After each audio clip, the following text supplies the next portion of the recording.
Okay, so I think we should get started. Everyone, thank you for joining us today.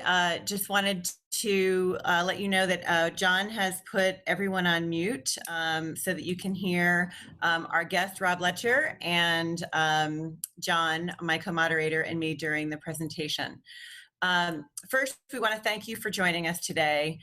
We are very excited about this discussion because we thought you would all appreciate the chance to think about and talk about the future. We understand that you've had a lot to let go of to make a lot of those things that you love to do when you're working with students you haven't had a chance to do.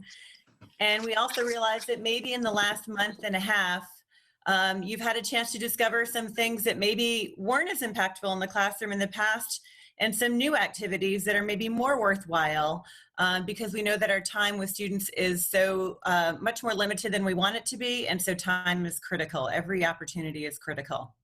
Today, we'd like to give you the opportunity to share your thoughts on this and consider what possibilities this opens up as we look to the future, whether or not we're in the classroom. I know that you'll appreciate hearing from our guest, Rob Letcher. He has tremendous experience, not only as an educator and distance learning expert, but as a parent who right now is serving as an online teacher's aide to the teachers of his 3 children who are between the ages of 7 and 15, those very understated quiet years. Before we begin, I just want to thank Rob for joining me on this webinar, and also thank my colleague John Fisk for helping moderate the session. I will let Rob and John introduce themselves in a moment, but first I just wanted to say hello and go through a few housekeeping details.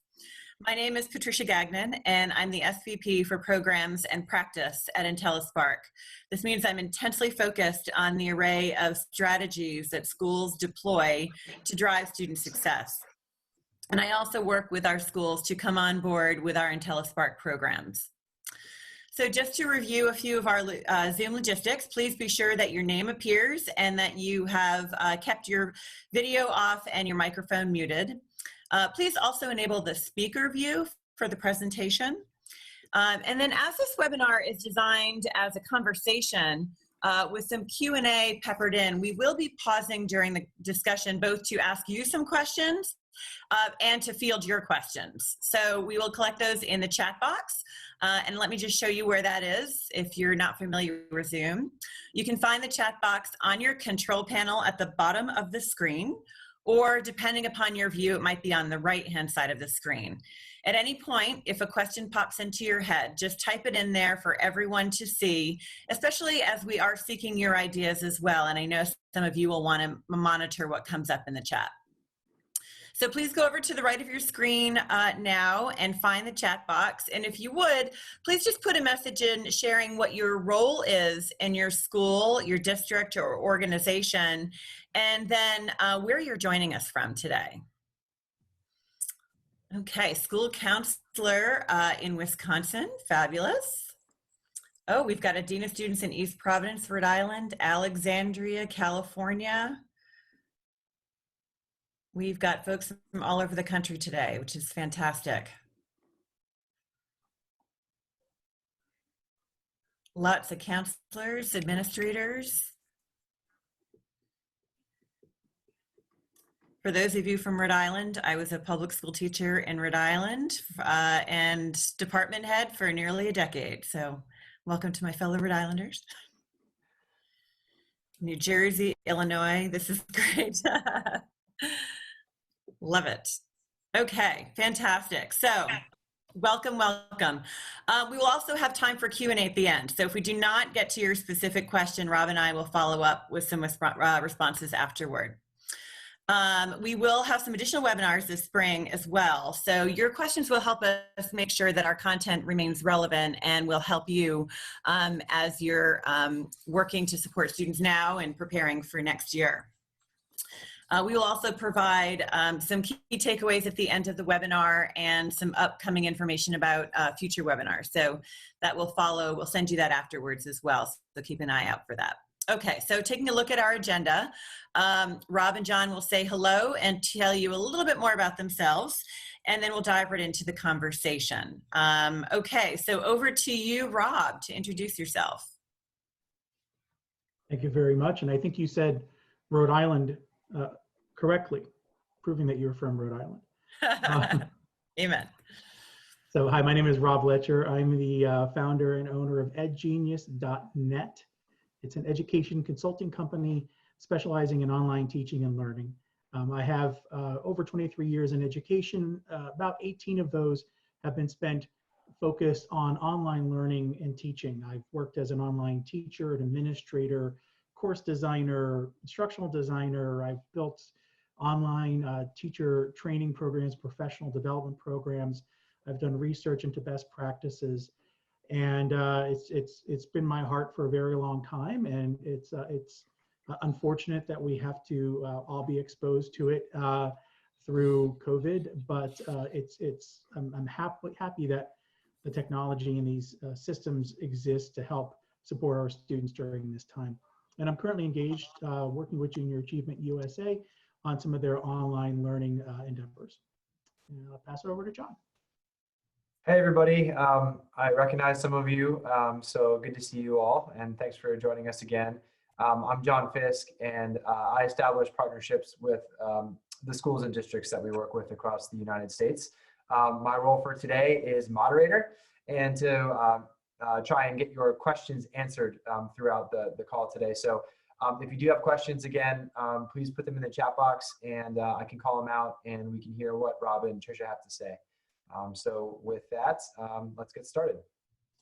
All right. Thank you so much. If we can go back to the slide one prior to that, there we go. Okay, let's dive into this chat.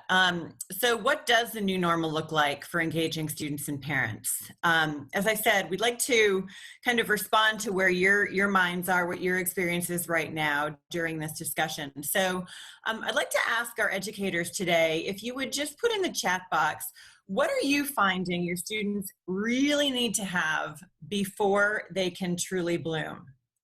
Is there something that you're finding that your students need fundamentally as a foundation before you can actually help them along and engage them academically?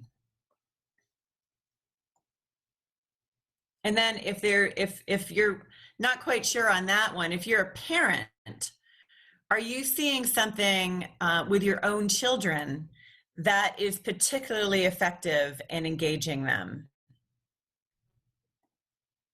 Couple thoughts here: self-motivation and a drive to learn, a connection to peers and teachers is the necessary foundation. Structure, connection, basic needs, safety, structure, and routine, supporting the learning community, a supportive learning community, and individual attention.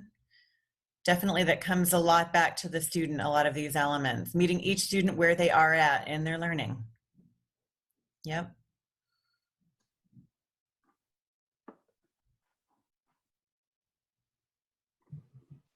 Okay, Rob, what is your thought?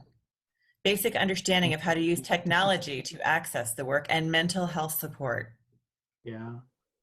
Yeah, these are all, you're absolutely hitting on them. You know, there was a saying I found online not long ago that said, your students have to Maslow before they can bloom, right? Your students need to be able to reach all levels of Maslow before they could really pay attention to what they're doing. There's been some criticism of that idea over the years, pointing to folks who are a little superior in their ability to succeed regardless of their situation. But generally, yeah, I think everyone we're seeing here, mental health support, absolutely imperative, especially at this time. You know, I have a sample size of 3, as Tricia said at the opening here, of students of my own, children of my own, and seeing how, you know, stress impacts them in their learning. And, you know, we're in a very fortunate situation in that 2-parent household. We both work from home. I have a background in education. So, you know, the odds are stacked with them, not against them. But there are just a huge number of students right now who are really struggling. And so being aware of what this stress of this situation is putting on them, I think is very important. I also one of the things that really struck me was one of the earlier comments. I'm trying to scroll up there. Um, Socialization and feeling supported, supportive learning community and individual attention. We're going to talk a little bit about that later. Connection to peers and teachers. And that one really strikes a chord with me because over the length of my experience in online, there's been a consistent and persistent concern about this. Dare we let students talk to each other? Dare we let students online communicate with each other? Because you see, the headlines sometimes are very scary. And one of the things we have to remind ourselves is those are headlines. And with every learning environment, there's a risk, right? We've certainly seen in past years the unfortunate risk of having large numbers of students together in one location. So no educational setting is without risk. And I would hazard to say that learning itself requires some level of risk. We try to mitigate that risk for our students, right? But there are things that you can do to make them feel safe in their learning environment. And so talking to your organization that you work with, your administration, talking to your technology folk to make sure that you have the right tools in place to allow that connection to happen in a moderated, safe manner, I think is absolutely critical. And I suspect is probably lacking across the country at this moment in many districts, and maybe doing really well in others. Or I've put the question back to the group. Is anyone here seeing that you're able, or your district or your school has been able to help students to connect with each other and with their teachers in a meaningful way during this time? I'd love to hear what's going on out there.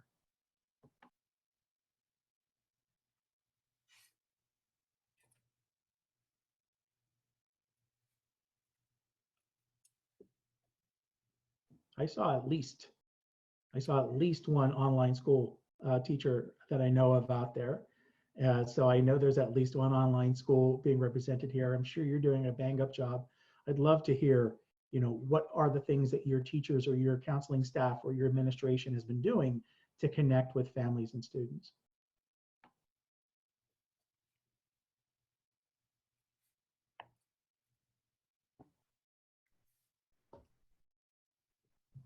All right, I'm not sure if anyone's typing or just waiting for them to pop up, but I'll share some of the things I've seen and we've done in the past that seem to work really well. Online discussions for older students, using online discussion tools can be very helpful.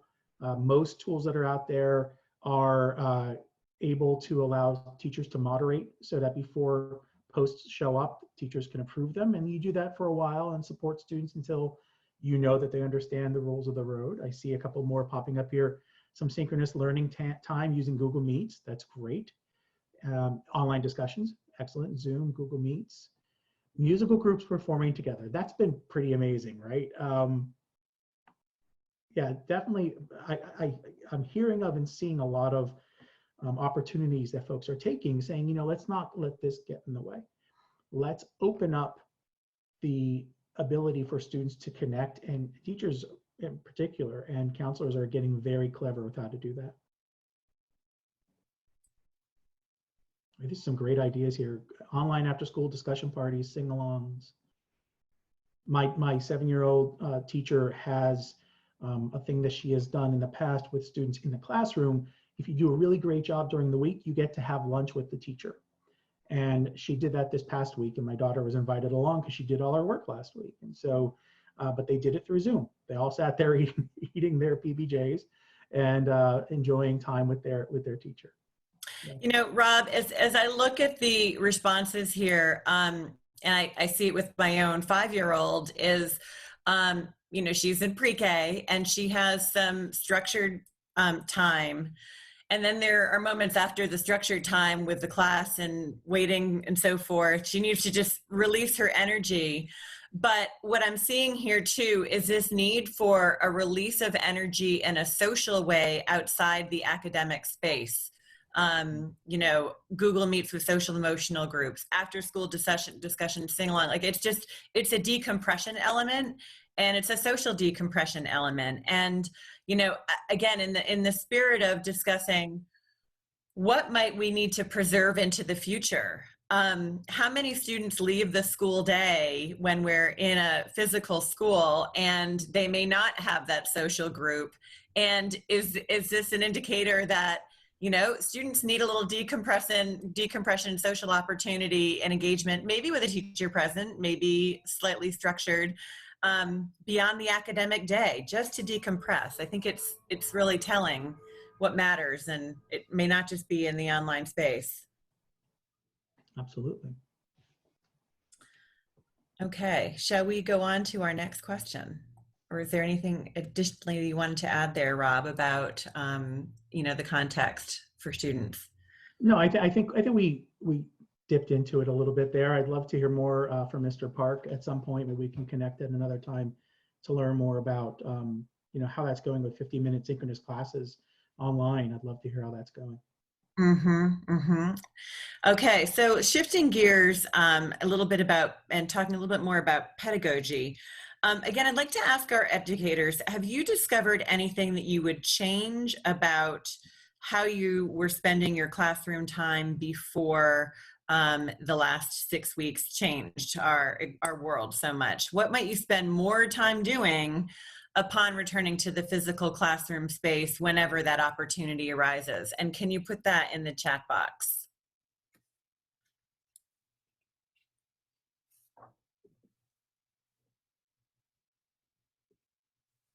Again, anything that you found more effective that you really want to hold on to. Maybe you're saying there's not much I want to hold on to, but restorative practices. Yeah, again, they're necessary now, but we certainly can't delude ourselves into thinking they weren't needed before this experience of students being at home. And then how about from a pedagogical perspective? More listening, guiding, facilitating collaboration versus directing and lecture. Yeah.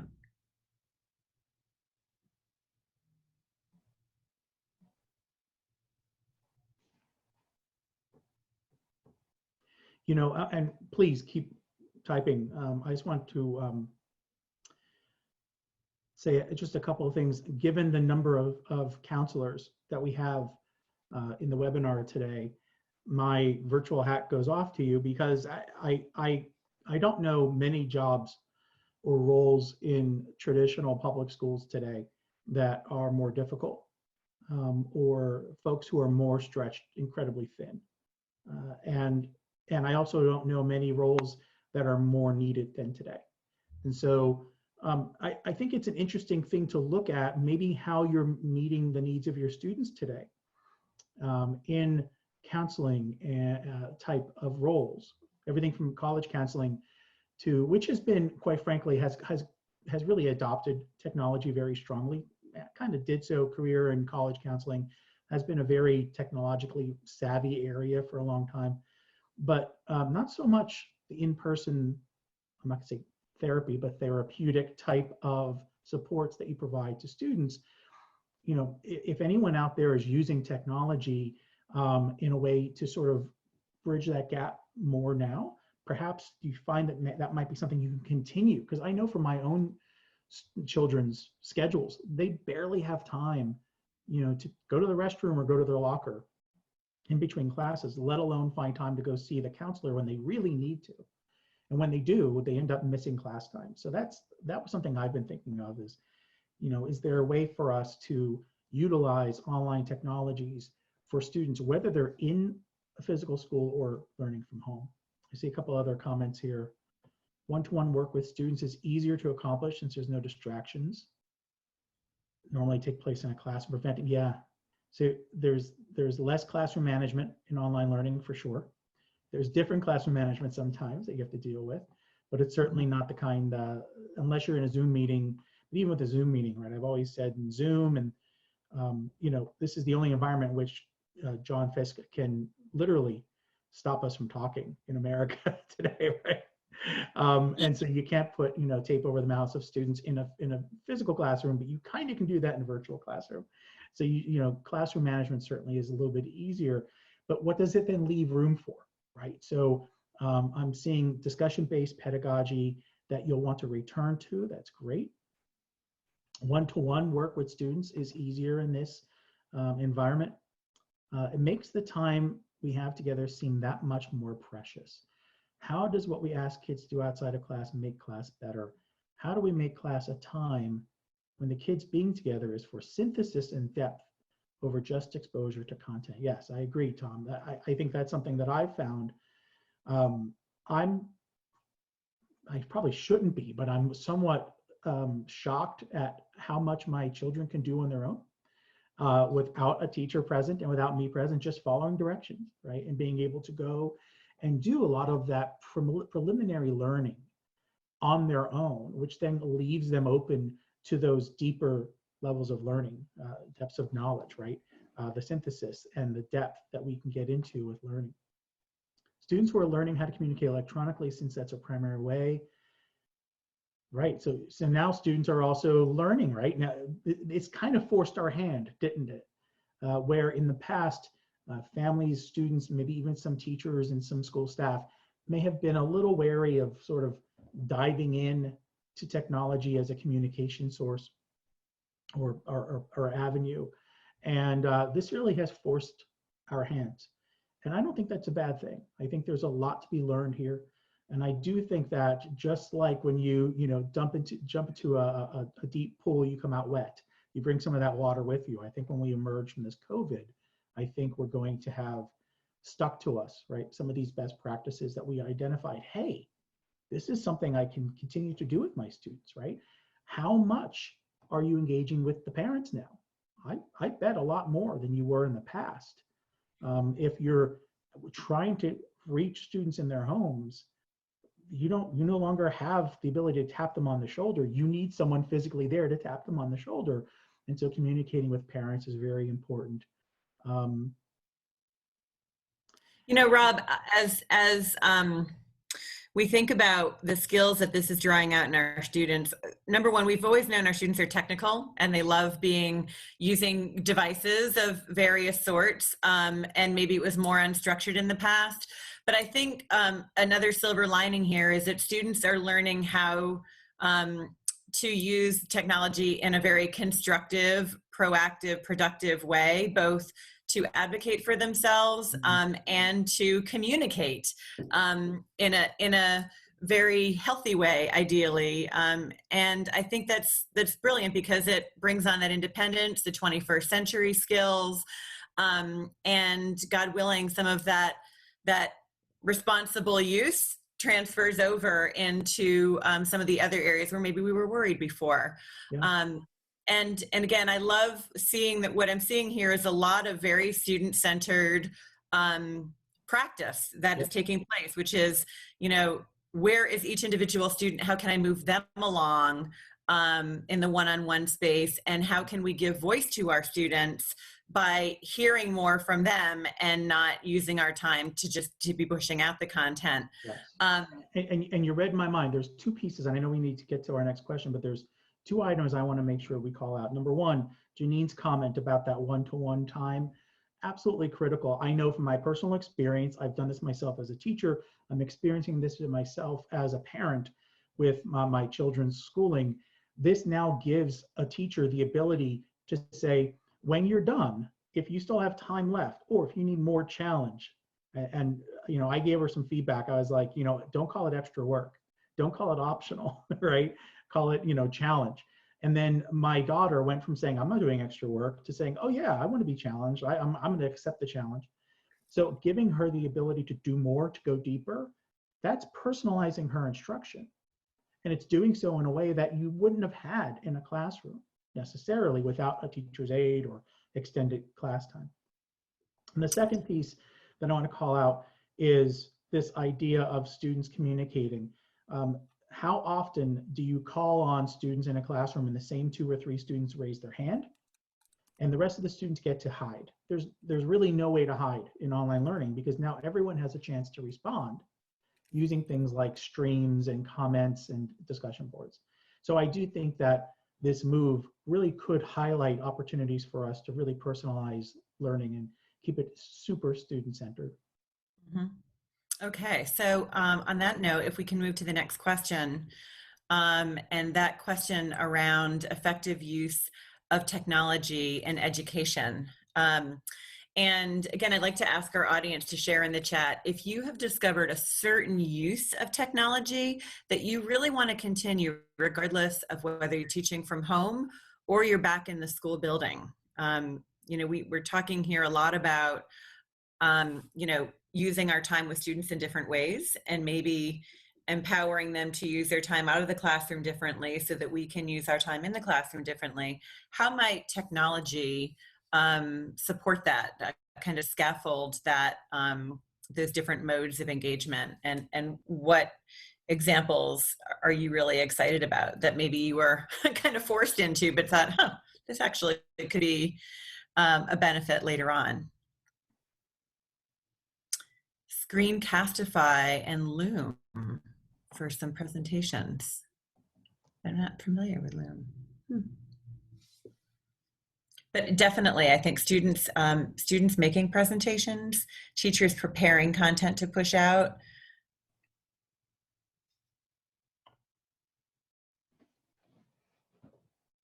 Other uses of technology that maybe you would be using, you may have to use next fall because you'll be working from home, or maybe you would use even if you are, we are able to be back in class. Grids coming through. One came through just to me. And then it looks like Farah is using that as well. Okay, Flipgrid. Google Classroom to add social emotional learning. Nice. Marco Polo. Nice, using the Flipgrid for student feedback. Flipgrid is so much fun for kids.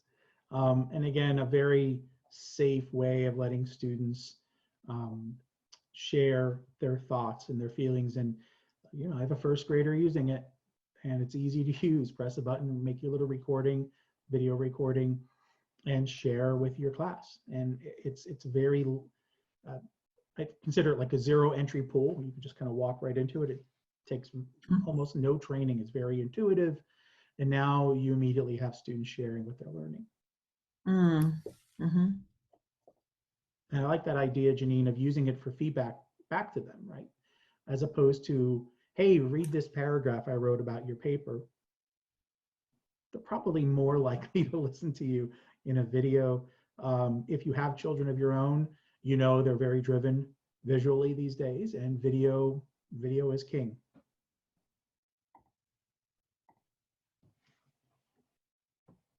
Okay, Rob, were there some other elements here that you wanted to make sure we highlighted? Yeah, so I mentioned one earlier, the idea of using online classrooms. In the case of my children, their schools are using Google Classroom. I think that's probably the most popular because the price is right, and it works great on Chromebooks, and the price is right on Chromebooks. And so lots of districts, I think, are going the Chromebook route with Google Suite. So Google Classroom, or whatever LMS you're using, again, I think is a great opportunity for us to really focus on student-centered learning and personalizing the learning path for students. I know there's some folks on here I've worked with in the past, and depending on the LMS, you can really personalize the experience to the point where the course looks different for every student. So again, don't be afraid to ask for help learning on how to use the learning management system. I've also worked with counselors in using learning management systems to run courses that were really therapy groups, group meetings, things like that. And so I think that's totally appropriate. Automated grading tools, submission methods, I think that kind of goes without saying, but anytime there's, my personal favorite saying of my own is, anytime a computer can do the work, let it, right? Save the people work to the people. Let's not let the robots teach, but let's let the robots do the stuff that robots can do. I don't mind if a robot is grading my paper if it's multiple choice question, right? And there's even some great software out now that says that it can, I've not tested it myself, but says that it can score open-ended questions very well. When you have an opportunity to use technology, let it lift some of that off your shoulders so that you can do the meaningful work. You could do the human part of learning, because I believe that learning is a human endeavor innately. and it requires two ends. Even though that person may have, done it in advance and it's being delivered by the computer, I still think there's a need for us to connect in our learning. Rob, there's a question in the chat box. Are there LMS systems that have been adopted that work well with assessment tools? One problem is testing content knowledge without proctoring. Yeah, Tom, I have direct experience with that, having done a few tests with different proctoring services. There are a few out there that are, there's really two kinds. There's really three kinds, right? One is we're going to record everything you do and then leave it up to the teacher to watch the recordings and see if he or she can find any cheating. That kind of works, but it takes a lot of effort. There's the other where it uses live proctors watching the screen of the student as they take it and watching a webcam like we are. That sometimes feels like it's a little invasive, and it tends to be very pricey because now you're using people to observe. They're not doing one-to-one. They're usually doing 9 or more at a time, watching 9 screens. And then there are some automated ones. There was a company, I don't even know if they're still around, Proctor Free. I'm not getting paid to say their name. I just know that they were a pretty decent company. Their product was great, where it actually used artificial intelligence to identify when students might be cheating.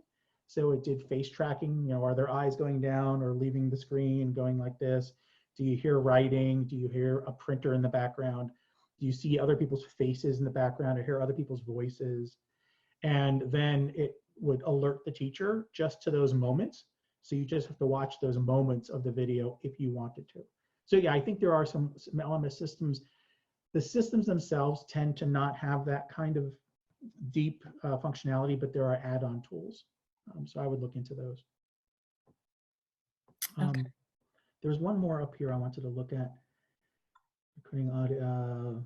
Many of the programs adopted work well with this. Oh, that was the one we just talked about. Okay. Yep. And then, so we move on to our closing slide, our summary slide. Anything that you, before we go into questions? Okay. So, Rob, how would you capture what is in the silver lining for next year? So again, I anyone who knows me knows I tend to look for the silver lining. I don't believe in going through something difficult without coming out the other end being better for it. And so knowing now what could happen in the future, looking at our experience now, what do we want to remember about this time?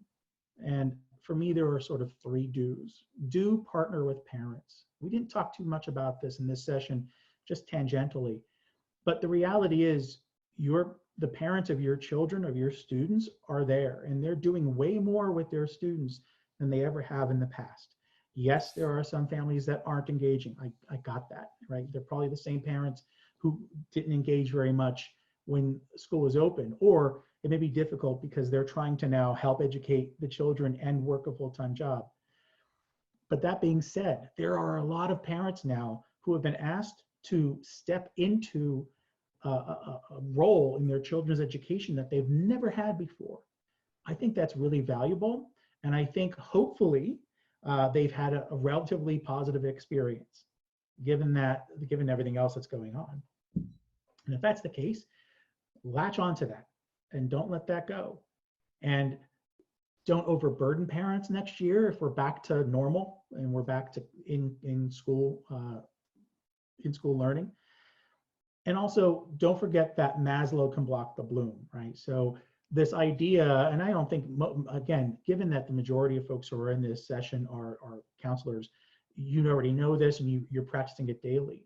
But speaking from my own experience, school gets busy, the classroom gets busy, grading gets busy.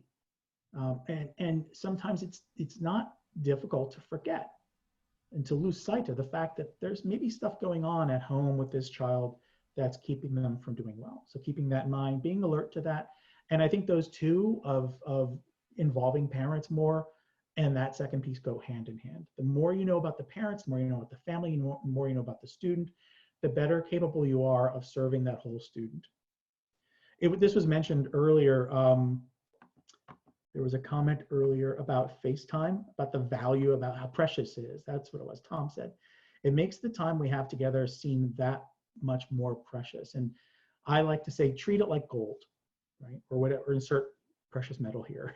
Or use that class time when you do have students live, whether it's online or in person. Use it for those collaborative activities, for sharing, for that human part of learning. And invest in teaching methods that leverage feedback, reflection, and collaboration. So when you do have them in person, let's not use that time for talk and chalk, right? Let's use that time for learning from each other, from sharing with each other. Those things that we know grows connections in the brain, and neuroplasticity tells us that when we share our learning with others, we grow neurons. I mean, let's grow those connections between neurons. And then continue online learning, right? This is not just a blip. God willing, we'll never have to go through this extreme forced online learning again. But look at what you've been able to accomplish as teachers, as counselors, as administrators, with your school families, with your students. Continue to use that online classroom technology to differentiate instruction, to stay connected to families and to students, and to make learning a little more independent when it's appropriate and if it's the student's needs. Rob, to that point, I've heard some districts where they were kind of doing a blended model, more so anyway, and their students had an online learning program to some degree. So this was a very seamless transition for them. It's a bit of a muscle to be developed and exercised. And so to your point, you know, to the degree that we don't know if we could be back in school and then back at home again, you know, holding on to some elements of this, keep people in practice. And, you know, let's be honest, you know, even for the post-secondary space, it's much more commonplace. And so it prepares students for that next stage of their learning as well. I just my personal experience, our own school district, every teacher had access to Google Classroom. Not every teacher used it, right? So now they've all used it. And so I went from having to navigate 3 different websites to try to figure out what was going on with my children's learning to now going to one website. Every teacher has one. I go to it. I know exactly what my kids are learning. And now I'm a better partner. And so I think a lot of schools had these tools in place, but weren't even using them. And so that made it not as seamless. It could have been worse, right? So yeah, I think it's important to take this with us as we go. Okay. And then, you know, I want to, number one, thank you, Rob, for these tips, these highlights, and thank everyone for your ideas and your questions. And we do want to, you know, recognize that you've learned a lot in the last 6 weeks, and we want to make sure we collectively take some of those learnings forward. Being conscious of others' time, we are planning to stay on for questions, but if you do need to hop, please feel free to do so. And so again, thank you to all of you for your feedback and questions. And now, if you have additional ones that you'd like to ask Rob, please feel free to stay on. Yeah, and before we get to questions, I just wanted to say thanks again to Rob for joining us. A little bit about Rob's consulting business. You can visit him at edgenius.net, and he can really help with all your online or distance learning needs, whether it's reviewing your current programs or developing new online or distance learning programs, or providing professional development to administrators, counselors, teachers, really anybody who's working in online or distance learning, which is just about everybody at this point in time. I also wanted to say thank you from Intellispark. Again, our focus is really on helping administrators, teachers, and counselors to get to know students, and then facilitating a circle of care around those students to ensure that all students are supported. And I also wanted to let you know that we have a couple other events coming up. So our next webinar is going to be on Tuesday, June 2nd at 1 p.m. Our guest speaker will be Brian Cressman, who is the 2020 Kentucky Superintendent of the Year, and he'll be talking about education transformation. And he will be talking about some of the facts that he's learned over the last 2 months, and how those can apply to education in the fall. So with that said, we'll go back to questions, but thank you all for your time, and we'll stick around and see if you have anything you want to talk about. Thanks so much.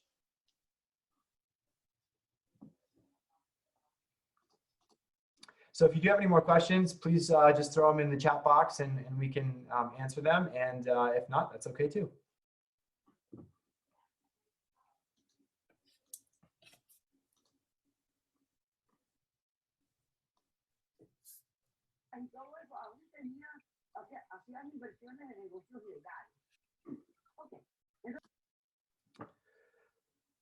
All right, well, it looks like I think we covered it. So thanks so much to everybody. And again, thanks to Tricia and thanks to Rob. I think it's been a really great webinar for everyone. So thanks so much. Thank you, John. Yeah. Thanks, Tricia. Thank you. My pleasure. Thank you. All right, everybody. Have a great week. Take care. Bye-bye. Bye. And we will be sending out a copy of the webinar recording to everybody who registered and everybody who attended. So thanks so much.